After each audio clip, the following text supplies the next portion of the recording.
봉독한 본문은 여러분들이 너무너무 잘 아시는 이야기죠. 베드로와 요한이 성전 미문 곁에 앉아 구걸하던 안진뱅이를 일으켜 세운 사건입니다. 사도행전에 나오는 첫 번째 기적입니다.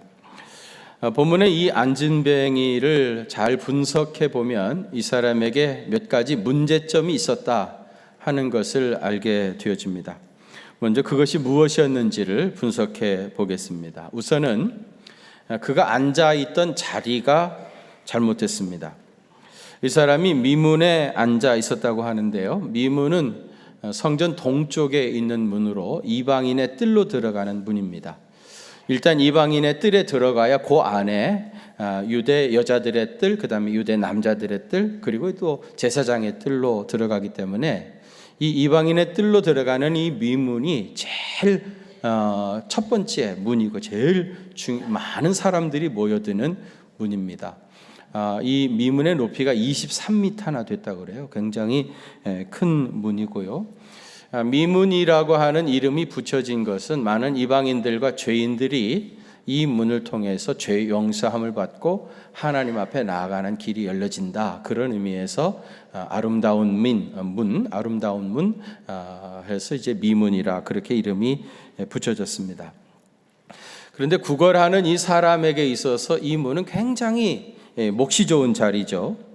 아까 말씀드린 대로 제일 많은 사람들이 이 미문을 통해서 성전에 들어가게 되어지는데 이 사람에게 적선을 하게 되어지면은 하나님께서 나에게 좀 너그러우시지 않겠는가, 그런 그 보상 심리 같은 것이 있어서 지나가는 많은 사람들이 이 사람에게 동전을 던져주고 성전으로 들어갔습니다. 아마 모르긴 해도 이 자리를 놓고 굉장히 치열한 자리 다툼이 있었을 것입니다. 이 사람 혼자 그냥 나가서 거기 앉아 있었던 것 같지는 않고요. 그 2절에 보시면은 사람들이 메고 왔다, 그리고 날마다 미분이라는 성전에 두었다 하는 것을 보면은요, 이 자리를 차지한 사람이 따로 있었던 것 같고요. 아마 이 사람은 굉장히 많은 프리미엄을 주고 그 자리를 확보했던 것 같고, 그리고 이 안진뱅이는 그야말로 앵벌이었죠. 거기서 이제 돈을 거둬들여서 그 중에 일부는 상납을 할 수밖에 없었던 그런 사람입니다. 그런데 여러분, 이 사람이 앉아있던 그 자리가 정확하게 성전을 중심으로 해서 미문 아니었겠습니까? 아니면 미문 바깥쪽이었겠습니까? 미문 바깥쪽이었습니다. 왜냐하면은 율법에 보면 육체가 상한 자는 성전에 들어올 수가 없었습니다. 이 사람은 장애인이었기 때문에 성전 안에 들어갈 수가 없었어요. 이 사람은 날마다 미문 앞에서 하루 종일 수많은 사람들이 성전에 들어가는 것을 보고 있었지만은 성전에 자기도 들어가고 싶은 마음도 없었고, 또 성전 안에서 되어지는 일에 대하여 관심도 없었고, 또 성전에 계시는 하나님을 만나보고자 하는 그런 열망도, 그런 생각도 없었던 사람입니다. 거기 앉아서 그 성전에 들어가는 그 수많은 사람들을 보면서 그런 생각을 했겠죠. 저 사람들은 다 건강하고 먹고 살만하니까 문제없어 팔자 좋아가지고 저렇게 성전에 들어가지만은 나같이 당장 구걸하지 않으면 굶어 죽을 수밖에 없는 사람은 예배니 제사니 이런 거에 다 사치스러운 일이다. 아마 그런 생각을 했었을 것입니다. 그런데 여러분, 지금도 성전에 들어오지 못하고 성전 밖에서 던져주는 동전이나 쳐다보며 살고 있는 인생들이 참 많습니다. 여기 안진뱅이와 같은 불쌍한 영혼들입니다. 또 이 사람이 구하는 것이 잘못됐습니다. 서점에 가보면 책이 엄청나게 많죠. 그 많은 책들 가운데 책을 골라서 사는 것을 보면은 이 사람의 지적 수준을 알아볼 수 있습니다. 또 쇼핑몰에 가보면은 옷들이 굉장히 많잖아요. 그 많은 옷들 가운데 골라 잡는 것을 보면 이 사람 패션 감각을 알만합니다. 저는 제 옷을 전혀 제가 가서 스스로 살 수 없는 그런 한계를 가지고 있는 장애인입니다. 어쩌다가 제 아내하고 같이 쇼핑몰에 가가지고 옷을 골라보라 그래가지고 제가 나름대로 이게 나한테 잘 어울릴 것 같아가지고 이거 하면 어떻겠냐고 그렇게 얘기를 하면은 제 아내는 항상 어쩌면 그렇게 촌스러운 걸 골랐냐고 항상 촌스럽답니다. 참 그래서 핀잔을 주는데 다 무안하잖아요. 그건 내가 뭐라 그러겠어요. 사람이 촌스러운 걸 어떡하겠냐. 내 이름 자체가 촌스러운데 갑자기 뭐 세련된 옷을 입는다고 해서 뭐 인생이 달라지겠냐. 뭘 골라 잡는 걸 보면 그 사람의 감각을 알 수가 있습니다. 이 사람은 성전 미문 앞에서 늘 동전을 구하고 있었습니다. 그의 눈에는 그 눈앞에 떨어지는 동전이 전부였습니다. 저녁에 계산해 보니까 다른 날보다 조금 많으면은 그날 기분이 너무 좋아가지고 그걸 가지고 집에 뛰어갈 것 같이 느껴지고요. 다른 날보다 수금이 좀 적게 되어지면 마음이 천근만근 되어서 집으로 돌아갔습니다. 수입이 많고 적은 것에 따라서 삶이 고기압이 되기도 하고 저기압이 되는 인생을 끝도 없이 반복하고 있었던 겁니다. 남 이야기하는 것 같지만 따지고 보면 사실 이 사람만 이렇게 사는 것은 아니죠. 우리도 거의 마찬가지 아닙니까? 조금 수입이 괜찮으면 온 세상을 다 가진 것처럼 그렇게 좋아하다가도 또 어느 날 수입이 조금 줄어들게 되어지면은 망해서 죽을 것 같은 그런 고통을 느끼며 살아가고 있는 거 아닙니까? 또 이 사람의 문제는 자기 자신이 진정한 문제가 무엇인지 제대로 알지 못했습니다. 이 사람이 생각할 때 자기 자신의 문제는 태어나기를 안진뱅이로 태어난 것이라고 생각했겠죠. 그것이 누구의 죄 때문인지 어쩌다가 이렇게 되었는지 잘 알 수 없지만은 어쨌든 장애인으로 태어난 것이 자기의 궁극적인 문제라고 생각했을 것입니다. 이렇게 태어났으니까 나는 평생 구걸하며 사는 날까지 살다가 죽는 것이 그게 내 운명이다.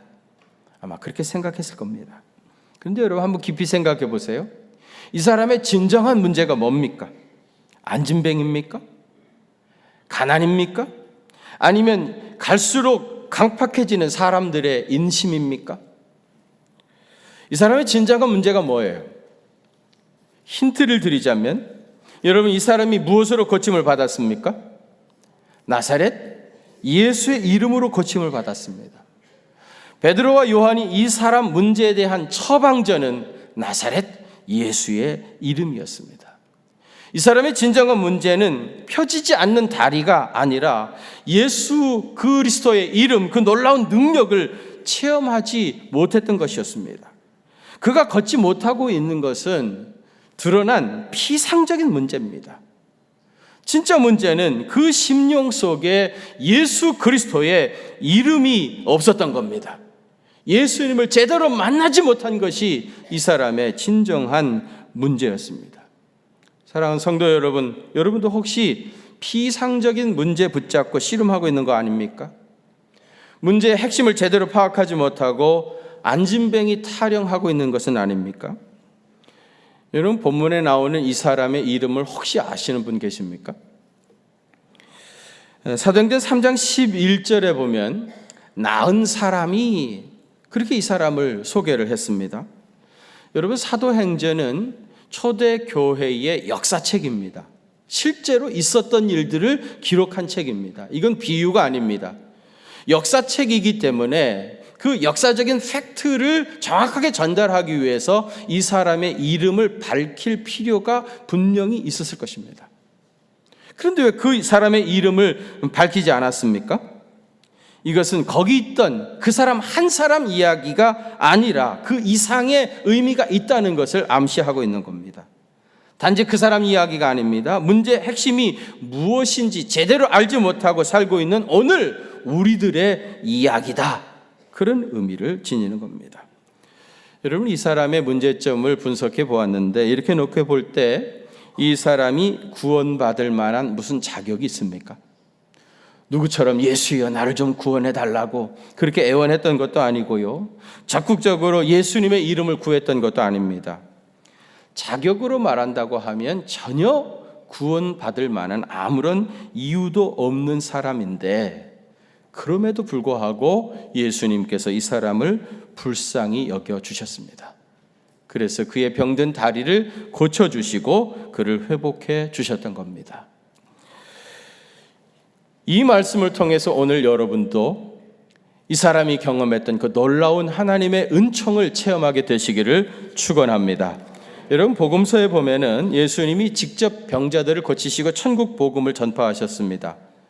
그런데 사도행전에서 예수님이 승천하신 이후 예수님이 직접 이적을 행하신 일이 없어요. 그렇다고 예수님이 아무것도 안 하셨습니까? 사도행전에서는 택한 제자들을 통해서 우리 주님께서 동일한 사역을 감당하셨던 겁니다. 이 사람을 구원하는 일에 주님이 사용하셨던 사람은 누구예요? 베드로와 요한이죠. 여기 베드로와 요한처럼 주님께 쓰임을 받는다고 하는 것은 정말 인생의 가장 값진 일입니다. 주님의 손에 붙잡힌 바 되어서 주님의 놀라운 권능을 행하는 도구로서 우리가 사용되어진다고 하는 것은 정말 값진 일이죠. 근데 여러분, 우리 주님은 아무나 그냥 들어서 쓰질 않습니다. 예수님이 사용하셨던 사람들의 공통점이 있어요. 오늘 주신 말씀을 우리가 잘 묵상하고 이 말씀대로 순종하여 살면 주님의 손에 붙잡힌 바 되어서 귀하게 쓰임받는 주님의 신실한 제자들이 될 줄로 믿습니다. 그 첫째는 성령 안에서 갈등을 극복한 사람입니다. 주님은 어떤 사람을 쓰신다고요?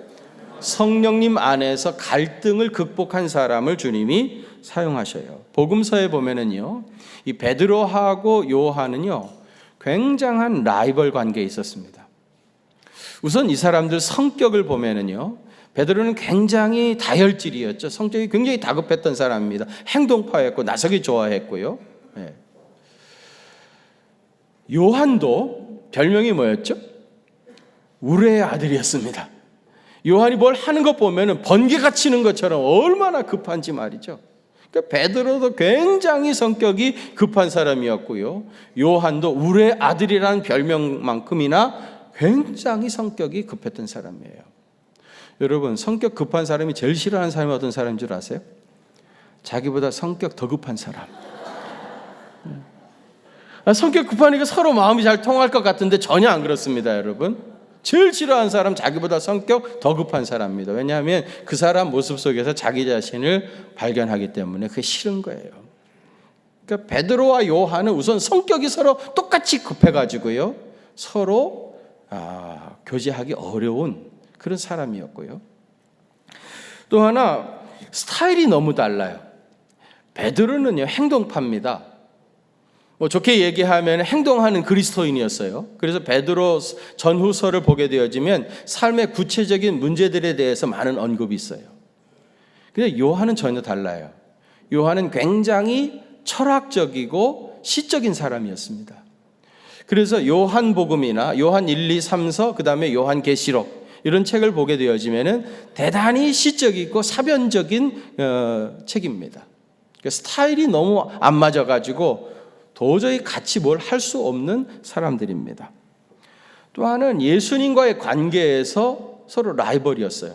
베드로는 예수님의 수제자였죠. 요한은요, 예수님이 특별히 사랑하시는 애제자였습니다. 수제자와 애제자. 요한복음 21장을 부활장이라고 하는데요, 예수님이 부활하신 후에 갈릴리 바다에 베드로를 찾아오셨죠.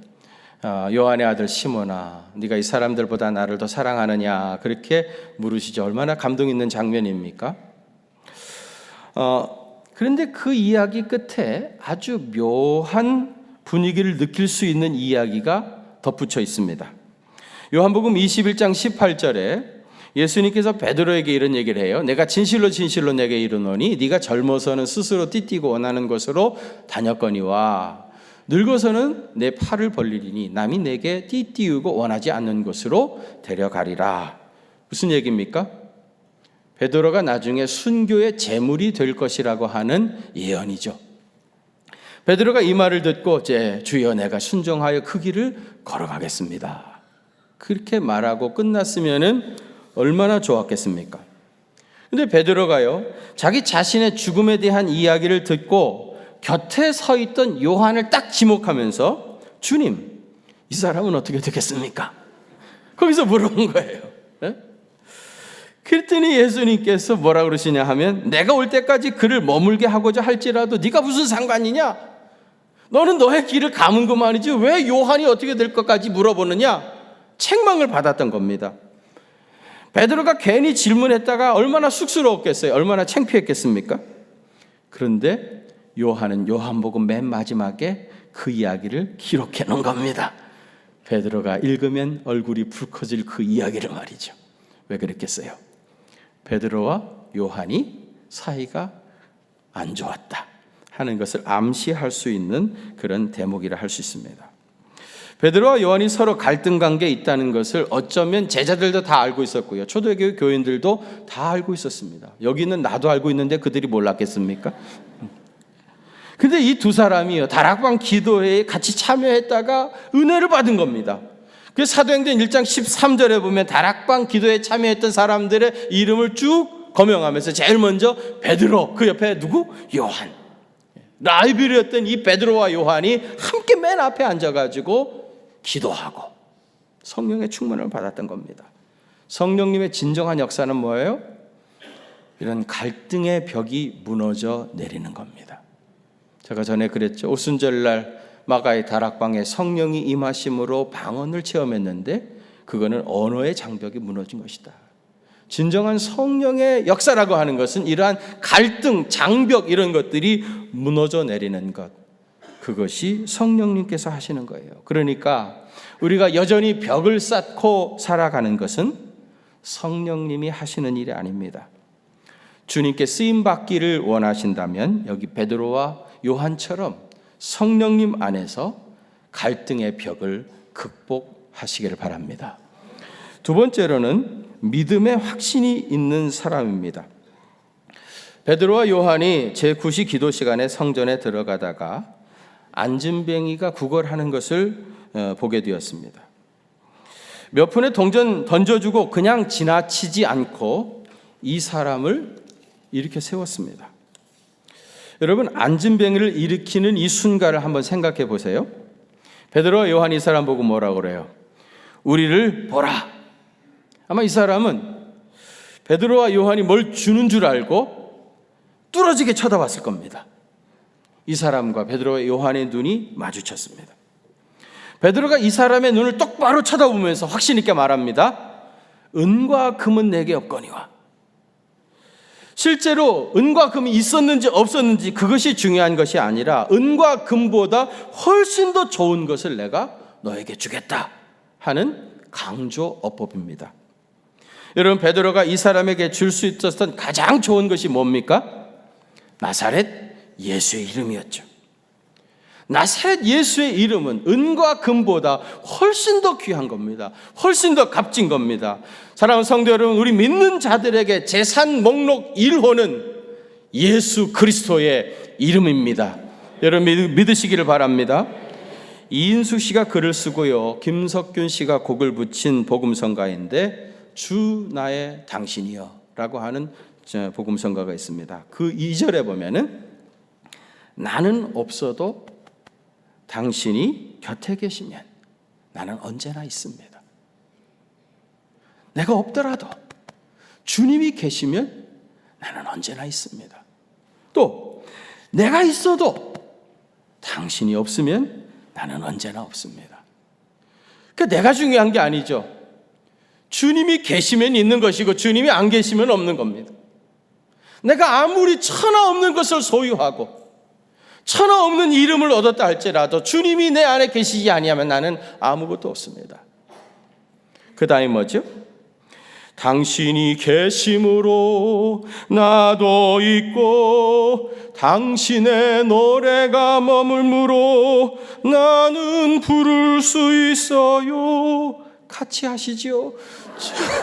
아이고, 주여 꽃처럼 향기 나는 나의 생활이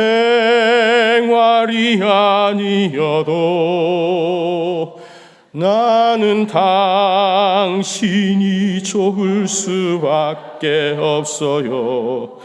주 예수 나의 당신이요. 당신이 계심으로 당신의 노래가 머물러 나는 부를 수 있어요. 주여 꽃처럼 향기 나는 그런 생이 아니라도 나는 당신이 좋을 수밖에 없어요. 주 나의 당신이요. 여러분 세상 모든 거 다 가졌어도 예수님 없으면 그거 아무것도 아닙니다. 세상에 가진 거 아무것도 없다 할지라도 우리 주님 내 안에 계시면은 나는 모든 것을 가진 사람입니다. 베드로와 요한은 나사렛 예수의 이름이 세상에 그 무엇보다 가장 귀한 것임을 아는 사람이었습니다. 이런 사람이 믿음의 사람입니다. 여러분 베드로와 요한이 이 사람을 이렇게 세울 때에 보통 상식적으로 얘기하면 지금 하나님 놀라운 능력을 행하는 순간 아닙니까? 그리고 베드로와 요한이 두 손을 잡고 주여 한번 부르고 나서 막 뜨겁게 기도해야 되겠죠. 한참 기도하다가 뭐 성령님이 임하는 것 같은 무슨 필이 임하면은 나사렛 예수의 이름으로 일어나라 하면서 이렇게 세워야 하는데 오늘 본문에 보면 베드로와 요한이 이 사람 앞에서 기도했다는 흔적이 찾아볼 수가 없습니다. 그죠? 기도하지 않았고요. 그리고 겁도 없이 사람들이 많이 모여있는 그 거리에서 그것도 큰 소리로 나사렛 예수의 이름으로 일어나라 그렇게 외쳤던 겁니다. 그러다가 일어나면 천만다행이죠. 만일 꼼짝도 하지 아니하고 눈만 말똥말똥 쳐다보면 얼마나 망신이겠습니까? 자기 망신당하는 건 둘째죠. 예수님까지 망신당할 일 아닙니까? 아무도 없는 다락방에서 그렇게 했다가 안 일어나면 그만이지만은 여기 지금 사람들이 그렇게 많이 다니고 있는 공개적인 장소에서 그것도 큰 소리로 이렇게 외치는 것을 보면 어쩌면 무모하기까지 한 일입니다. 그런데 여러분 왜 베드로와 요한은 조금도 주저하지 않고 망설이지 아니하고 이렇게 했습니까? 예수의 이름, 그 놀라운 능력을 믿었기 때문입니다. 주님의 이름 앞에 이런 놀라운 역사가 나타났다는 것을 믿었기 때문입니다. 오늘날에도 그의 이름의 능력을 믿는 사람은 이와 같이 놀라운 표적이 따르게 되어 있습니다. 주님의 이름을 확신하시기를 바랍니다. 마지막 세 번째로는 목적 의식이 분명한 사람이었습니다. 베드로와 요한은 제9시, 우리 시간에 오후 3시인데요. 기도 시간에 기도하기 위해서 성전에 올라가고 있었습니다. 경건한 유대인들은 하루에 3번씩 시간을 정해놓고 기도했습니다. 만일 베드로와 요한이 선한 사마리아 비유에서 나오는 레위인이나 제사장 같은 사람이었다면 지금 우리 기도하러 가는 중이니까 갔다 와서 봅시다. 아니면 지금은 당신과 우리가 얘기할 시간이 없습니다. 하나님과 대화하는 것이 먼저입니다. 그리고 휙 하고 지나갔을 겁니다. 그러나 베드로 요한은 그러지 않았죠. 본문 이후에 있는 사건을 읽어보면은요, 이날 이 사람을 고치고 난 후에 사람들이 갑자기 베드로와 요한 주변에 몰려들어 가지고 결국은 정한 시간에 기도를 하지 못했습니다. 그럼 기도하러 가다가 딴짓 했으니까 잘못한 겁니까? 베드로와 요한은요, 목적 의식이 아주 분명했던 사람입니다. 여러분, 기도는 왜 합니까? 기도 그 자체가 목적입니까? 기도는 하나님의 뜻에 순종하기 위해서 하는 거 아닙니까? 시간 지켜서 성전에 올라가서 기도만 하면 자기 의무 다 하는 겁니까? 기도는 하나님의 뜻으로 내 가슴을 채우고 하나님의 뜻을 이루어 드리기 위해서 성전에 올라가서 기도하는 겁니다. 그는 올라가면서 하나님이 원하시는 일들을 행하는 것이 그것이 더 중요하고 우선이라고 생각했던 겁니다. 제가 새벽 기도를 굉장히 강조하는 목사입니다. 제가 새벽 기도를 강조하는데 기도 그 자체가 목적이 아닙니다. 우선 저는 삶의 훈련으로 새벽 기도를 하자고 자꾸 말씀하는 겁니다. 일찍 자고 일찍 일어나서 건전한 건강한 그리스도인의 삶을 살아가는 것이 새벽 기도의 첫 번째 목적입니다. 또 하나는 새벽에 일어나자마자 첫 시간에 주님 앞에 나와서 하나님의 말씀 받고 기도로 무장하고 그리고 세상에 나가서 그리스도의 제자로서 그리스도인답게 살아가기 위해서 우리는 모여서 기도하는 겁니다. 기도 그 자체가 목적이 아니에요. 그리스도인들 중에 목적을 망각하고 행위에만 열중하는 사람이 있어요. 그래서 열심히 기도합니다. 열심히 찬양하고요. 예배 잘 드리는데 정작 중요한 것이 무엇 때문에 기도하고 무엇 때문에 찬양하고 무엇 때문에 예배 드리는 것인지 그 목적을 제대로 알지 못합니다. 목적의식이 분명해야 됩니다. 왜 우리가 이것을 하고 있는지 그 이유를 알아야 됩니다. 알지 못하고 그냥 앵무새처럼 따라하기만 하면은요, 결국 아무리 그래도 허무하기 그지없어요. 이유를 알고 하는 사람하고 모르는 사람은요, 눈빛이 달라요. 태도가 달라질 수밖에 없고요. 가려워가지고 다리를 아무리 긁어도 시원해지지가 않아. 나중에 알고 보니까 남의 다리를 피가 날 때까지 긁은 거예요. 영문도 모르고 남이 긁으니까 따라 긁은 겁니다. 남의 다리를 긁는 것 같은 그런 어리석은 생애를 살아가는 사람이 많아요. 어떤 목사님이 신방을 갔대요. 가가지고 예배를 설교를 하고 그리고 나서 기도하면서 이 가정을 위해서 축도를 한 겁니다. 그때는 그 집에 아이들 둘이 형, 저 목사님 왜 손을 들고 기도를 하나?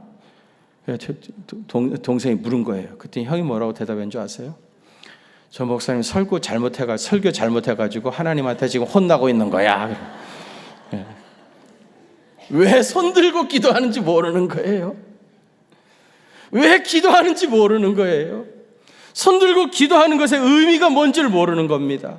왜 기도하자고 하는 것인지, 왜 시간을 정해놓고 성전에 들어가서 기도해야 하는 것인지 전혀 이유를 모르는 거예요. 무엇이 중요하고 무엇이 목적이고 왜 그래야 하는지 알지 못하고 그냥 형식적으로 따라하는 경우가 많습니다.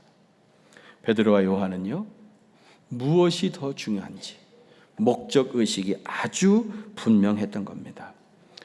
본문의 이 사건은 물론 요한과 베드로가 행한 기적은 아니죠. 예수님의 능력이 이 사람들의 손을 통해서 나타났던 겁니다. 그러나 주님의 능력이 아무에게나 나타나는 것이 아니에요. 오늘 말씀처럼 성령님 안에서 갈등을 극복한 사람. 두 번째는 뭐예요? 믿음에 확신이 있는 사람. 세 번째는 목적 의식이 아주 분명한 사람. 이런 사람을 통해서 하나님의 놀라운 능력이 나타납니다. 이런 믿음으로 살아서 여러분의 손을 통해서 하나님의 놀라운 능력이 임하는 주님의 귀한 제자 되시기를 주의 이름으로 축원합니다. 거룩하신 아버지 하나님,